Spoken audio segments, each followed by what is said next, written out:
Hi friends, welcome to Indu's Kitchen. இன்னைக்கு நம்மளோட கிச்சன்ல குழந்தைங்கள்ல இருந்து பெரியவங்க வரைக்கும் எல்லாருக்குமே ரொம்பவே பிடிச்சமான வெஜிடபிள் கட்லெட் எப்படி செய்யறதுன்னு பார்க்கலாம். ஆனா இந்த கட்லெட்ல நம்ம கார்ன்ஃப்ளவர் யூஸ் பண்ண மாட்டோம், பிரெட் கிரம்ஸ் யூஸ் பண்ண மாட்டோம், பட் ரொம்ப டேஸ்டா இருக்கும். அவுட்டர்ல நல்லா கிறிஸ்பியாவும் உள்ளுக்குள்ள நல்லா சாஃப்ட்டா அவ்வளோ சூப்பரா இருக்கும்.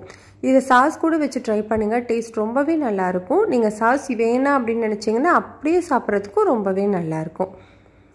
இதை செய்கிறதுக்காக ப்ரெஷர் குக்கரில் 2 மீடியம் சைஸ் உருளைக்கிழங்க தோல் சீவிட்டு இந்த மாதிரி ரஃப்பாக கட் பண்ணி சேர்த்துக்கணும்.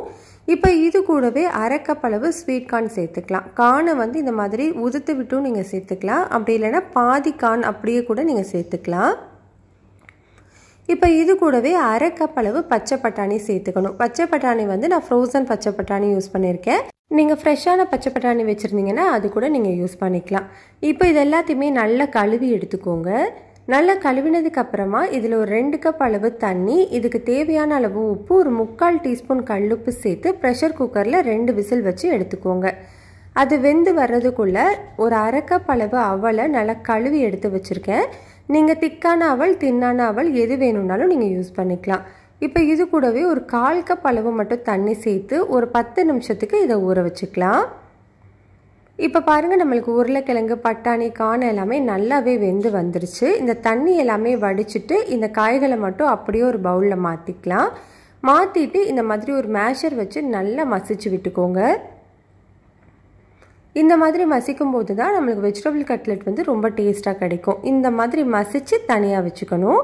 இப்போ ஒரு மிக்சி ஜாரில் 1/4 கப் அளவு பொட்டுக்கடலை சேர்த்து நல்லா பவுடரை அரைச்சி எடுத்துக்கோங்க. எந்த அளவுக்கு முடியுமோ அந்த அளவுக்கு நல்லா ஃபைனாக அரைச்சி தனியாக வச்சுக்கணும். இப்போ நம்ம வேக வச்சு மசிச்சு வச்சுருக்கோம் இல்லையா காய்கறிகள், அது கூடவே நம்ம அரைச்சி வச்சுருக்கிற பொட்டுக்கடலை பவுடரையும் நீங்கள் சேர்த்துக்கலாம். இப்போ நம்ம ஊற வச்சுருந்த அவல் நல்லாவே ஊறி வந்துருச்சு. உங்களோட கை வச்சு இந்த மாதிரி நல்லா மசிச்சுட்டு சேர்த்துக்கோங்க. ரொம்ப மசிக்கணும்னு அவசியம் இல்லை, லைட்டாக மசிச்சுட்டு இதை அப்படியே சேர்த்துக்கலாம். இது சேர்க்கும்போது சாஃப்ட்னஸ் நல்லாவே கொடுக்கும், டேஸ்ட்டும் ரொம்ப நல்லாயிருக்கும். இப்போ இது கூடவே ஒரு பெரிய வெங்காயம் நல்லா பொடியாக கட் பண்ணி சேர்த்துக்கணும்.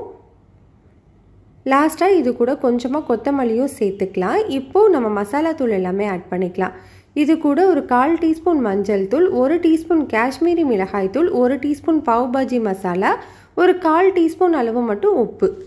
உங்ககிட்ட பாவ் பாஜி மசாலா இல்லை அப்படின்னா நீங்கள் 1 டீஸ்பூன் தனி மிளகாய் தூள், 1 டீஸ்பூன் மல்லித்தூள், அரை டீஸ்பூன் கரம் மசாலா தூள் கூட நீங்கள் சேர்த்துக்கலாம். இது எல்லாத்தையுமே தண்ணி எதுவுமே எக்ஸ்ட்ராவாக ஆட் பண்ணாமல் மாவு நல்லா சாஃப்டாக பிசைஞ்சுக்கோங்க.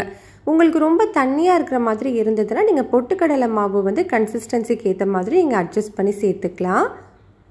இப்போ மாவு நல்லா சாஃப்டாக ரெடி பண்ணிவிட்டு உங்களோட கையில் இந்த மாதிரி ஆயில் அப்ளை பண்ணிவிட்டு சின்னதாக எடுத்து கட்லெட் ஷேப்க்கு ரெடி பண்ணிக்கோங்க. உங்களுக்கு எந்த சைஸில் பிடிக்குமோ அது மாதிரி நீங்கள் செஞ்சுக்கலாம். ரெகுலர் வெஜிடபிள் கட்லெட் சைஸ்லையும் நீங்கள் செஞ்சுக்கலாம், அப்படி இல்லைன்னா இந்த மாதிரி ஷேப்லையும் நீங்கள் செஞ்சுக்கலாம். இதே மாதிரி நம்ம எல்லாத்தையுமே செஞ்சு எடுத்துக்கணும். நான் எல்லாமே ரெடி பண்ணி வச்சுருக்கேன் பாருங்கள். இப்போ இது மேலே நம்ம வெள்ளை எள் தூவிக்க போகிறோம். இது ஆப்ஷனல் தான், உங்களுக்கு விருப்பம் இருந்ததுன்னா மட்டும் நீங்கள் சேர்த்துக்கோங்க. இது சேர்க்கும் போது அவுட்டரில் இன்னும் கொஞ்சம் கிறிஸ்பியாக இருக்கும். இந்த வெள்ளை எள் சேர்க்கும் போது உங்களுக்கு வேண்டாம் அப்படின்னா நீங்கள் ஸ்கிப் பண்ணிக்கலாம். இப்போ இதை வேக வைக்கிறதுக்கு கடாயில் எண்ணெய் சூடு பண்ணிக்கலாம். எண்ணெய் சூடானதுக்கப்புறமா நம்ம ரெடி பண்ணி வச்சுருக்கிறத உள்ளே சேர்த்து ஸ்டவ்வை மீடியம் ஹீட்டில் வச்சு வேக வச்சுக்கணும். போட்ட உடனே திருப்பி விட்டுறக்கூடாது. ஒரு 2-3 நிமிஷம் நல்லா வெந்ததுக்கப்புறமா இந்த மாதிரி திருப்பி விட்டு வேக விடுங்க. மீடியம் ஹீட்லேயே நல்லா பொன்னிறமாக வர வரைக்கும் வேக வச்சு எடுத்துக்கணும். இப்போ பாருங்கள், இது நல்லாவே ஃப்ரை ஆகி வந்திருக்கு. கலர் எல்லாமே நல்லாவே மாறி நல்லா கிறிஸ்பியாக வெந்திருக்கு பாருங்கள். இப்போ இதை நம்ம எடுத்துடலாம். இதே மாதிரி நம்ம எல்லாத்தையுமே செஞ்சு எடுத்துக்கலாம். உங்களுக்கு பார்க்கும்போதே தெரியும் எவ்வளோ கிறிஸ்பியாக இருக்குன்ட்டு. அவ்வளோதான், நம்மளுக்கு சூப்பரான வெஜிடபிள் கட்லெட் ரெடி ஆகிடுச்சு. கட்டாயம் ட்ரை பண்ணி பாருங்கள். இந்த ரெசிபி உங்களுக்கு பிடிச்சிருந்தா லைக், ஷேர், சப்ஸ்கிரைப் பண்ணிக்கோங்க.